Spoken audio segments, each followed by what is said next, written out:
যারা নতুন জ্যোতিষশাস্ত্র শিখছেন তাদের উদ্দেশ্যে বলি, 12টা রাশির সম্বন্ধে একটা পূর্ণ ধারণা থাকা দরকার।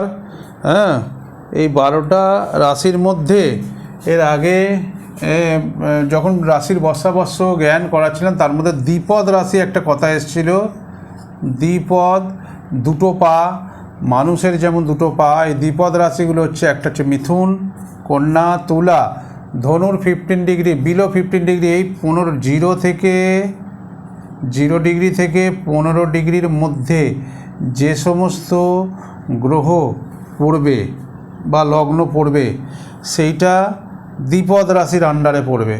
আর কুম্ভ হচ্ছে দ্বিপদ রাশি। তাহলে এইগুলো হচ্ছে দ্বিপদ রাশির আন্ডারে পড়লো। প্রেডিকশানের সময় এগুলো কিন্তু খুব কাজে লাগবে, তখন এগুলো উল্লেখ করা হবে, দেখতে পাবেন।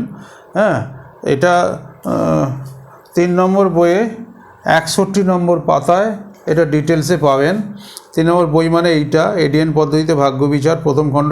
ভাগ্য বিচারের অনেকগুলো পার্ট আছে, তার মধ্যে এডিয়ান পদ্ধতিতে ভাগ্য বিচার প্রথম খণ্ড, এটা লেখকের 3য় বই। এই বইটা দেবসূর্য পাবলিকেশন থেকে প্রকাশিত হয়, এটা একটু কালেক্ট করে নেবেন। আর একটা কথা বলি, চ্যানেলটাকে অতি অবশ্যই লাইক, শেয়ার এবং সাবস্ক্রাইব করে দেবেন, যাতে প্রতিটা ভিডিও আপনার কাছে গিয়ে পৌঁছায়। নমস্কার, সপরিবারে ভালো থাকবেন।